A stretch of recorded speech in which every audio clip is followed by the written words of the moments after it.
Hello loves, welcome back to my channel. Before I even get into this video, I really just want to say thank you so much.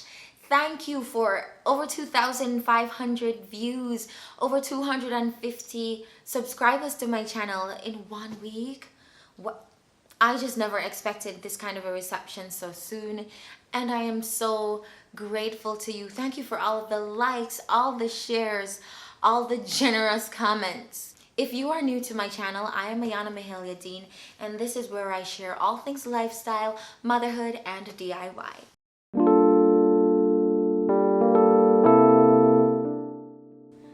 Let's start from the very beginning. I found out I was pregnant at 5 weeks. My little sister sort of just looked at me one day and said, "You're pregnant," and I was. So let's just blame it on her. By 8 weeks, I was okay with the fact that I was pregnant. I had seen my OB twice already, and I started to feel like I was glowing and growing. I looked for the bump every day. I was looking for that baby bump. Man, I measure till I was just bloated. There was no bump. As soon as I got to around 16 weeks is when I realized, okay, honey, you are not going to have the pregnancy that you see on Instagram where mama is taking pictures of her and her bump here, there, and everywhere. It's not gonna be cutesy for you because the glow was gone. And hello, acne. Acne. Listen, it was like I was going through puberty for the first time in my life. I usually get so many compliments on my skin. I mean, I've had 1 or 2 bumps over the years, but nothing special.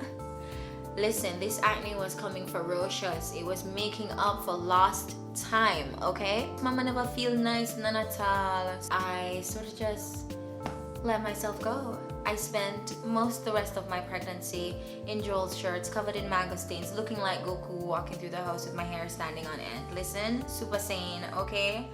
Let me tell you, I really felt at the beginning of my pregnancy that I was going to just be flourishing and growing and glowing the entire time, but that doesn't happen for everyone. I saw other people go through pregnancy just looking.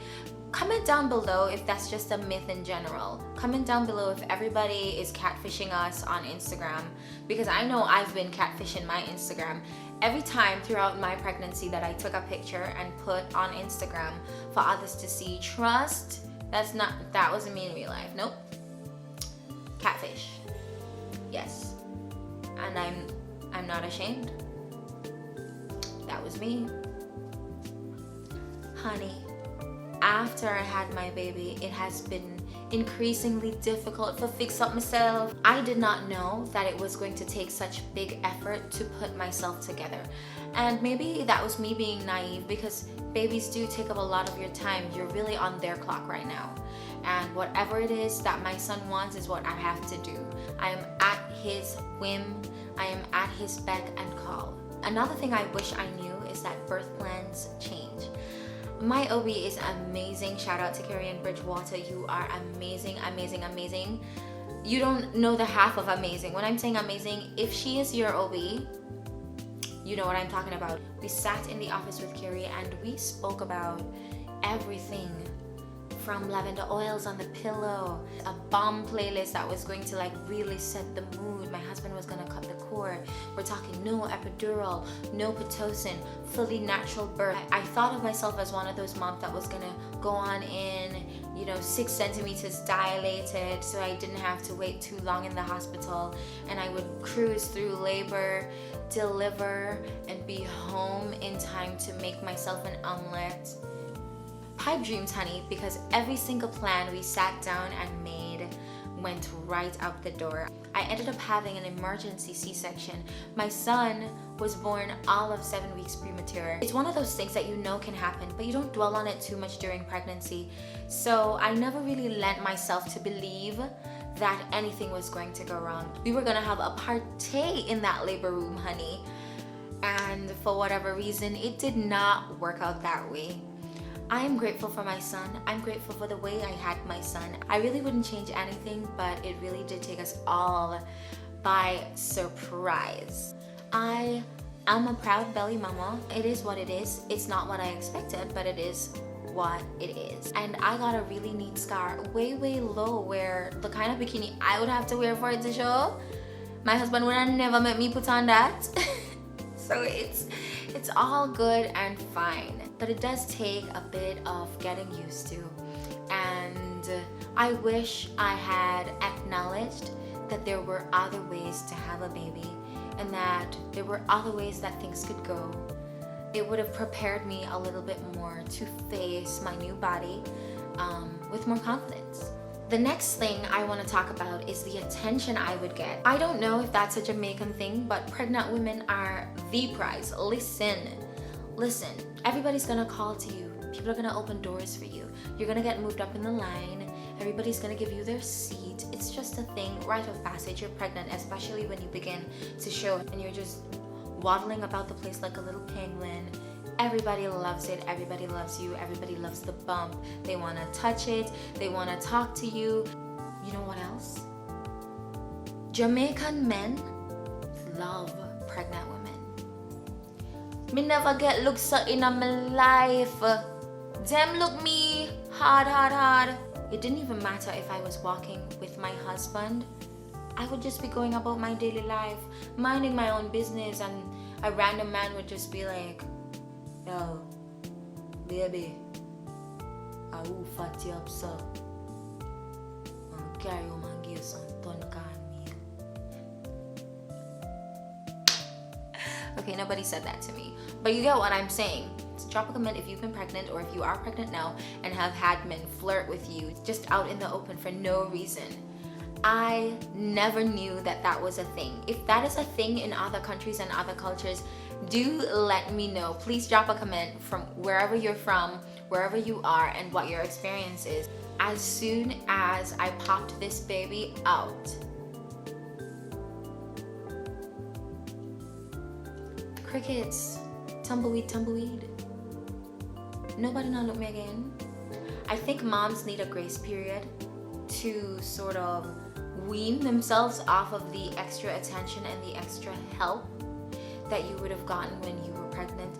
The same people who were opening doors for you don't even recognize your face, and now it would really be helpful if they did open the door for you.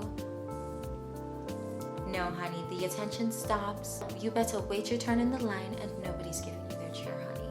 Get over it. Hair is a big one. Breastfeeding. I spent most of my pregnancy worried that I would not produce enough milk for my baby. I've always wanted to have more breast, you know? Little cleavage, nothing wrong with that. Not my lot in life. So I worried I might not be able to produce enough milk. But people told me quite quickly that that's not going to be a problem. And sure enough, when the time did come, I was absolutely able to produce milk. I'm talking about a milk factory, Search Island, honey. Yes, I was pumping with the Medela pumping style, and at the time my son was in the NICU, so producing breast milk was about the only thing that I could do to care for him, and I would bring the milk there. There are a lot of mommies who find it very difficult to produce milk in absence of their babies. A lot of the other mommies in the NICU had a challenge producing enough milk, and I felt really embarrassed to be going in there with 10 bags of breast milk, so much so that I would start to hide it. And you want to know, so the little nurse them in there, as me step in with the milk, good job mommy, good job, and I'm just there like, can you? Because I felt so much for the mommies who weren't able to produce milk. There is this adage, breast is best. I want to say that many people's reality does not coincide with this. Because when I finally took my baby home, because he was premature, he was a lot smaller than most newborns. He had a challenge, breastfeeding. He would expend so much energy that he wouldn't be gaining weight effectively. His pediatrician recommended that we supplement with formula that was made specifically for premature baby transitioning to home life. And he still takes that formula today. And we're so grateful because he has been able to gain weight at a steady pace. Breast, I guess, would have been best, but for some reason that didn't work for our dynamic. There are other mommies out there whose babies have tongue ties and they're not able to latch properly, who are low in the production of milk, whose babies are allergic to breast milk. It's such a broad statement, and I really think we should take stock of the reality. Fed is always best. Talking about feeding, babies choke a lot. Listen, in order to get my son from the NICU, I had to do a CPR course, and I am so grateful to the Heart Foundation of Jamaica for that course, because we have not had to do CPR on our son, but every single time he's choking up, or it seems that way, I feel a sense of calm and a sense of control, because I know what I would do in the event that something like that were to happen. Me see some baby get some licking at them back. The big, some. None of that. Please go to the Heart Foundation or wherever there is a CPR course near you. Even if you don't have a baby, I would say everybody, if you have access, should try to learn CPR. It's a very helpful skill to have. Let us talk for a minute about the baby weight. I gained about 40 pounds during my pregnancy. I ended my pregnancy at 202 pounds. I strongly believe I might have ended my pregnancy at around 250 pounds had I not had my baby early. So I was really swelling and I was retaining a lot of fluid, which is quite common during pregnancy. I really was hard on myself though, because I thought, wow, Ayana, you're getting too big. What are you gonna do? How are you even going to lose this weight? It was really just all that swelling and all that fluid retention, because about 3 weeks after I had my baby, I had gone back to the weight I was before I knew I was pregnant. However, there is the dilemma of your body just not being the same. Even if you've lost all the baby weight, somehow everything just is sitting in a different place. The way my fat sits on me now, the way my skin hangs in places, the stretch marks, honey, on my belly, I do not consider them to be my battle scars. I do not like them, and I am not ashamed of not liking them. I really had to just get myself in a place of thinking, it's okay, Ayana. The body you had before you had the baby, you don't even want to snap back to that, honey. Let us see if we can just deal with this. You have to wait about 6 weeks for your OB to tell you it's okay to start exercising and getting back to your regular activities, the other more fun things. One thing I really didn't know is how much help I would need.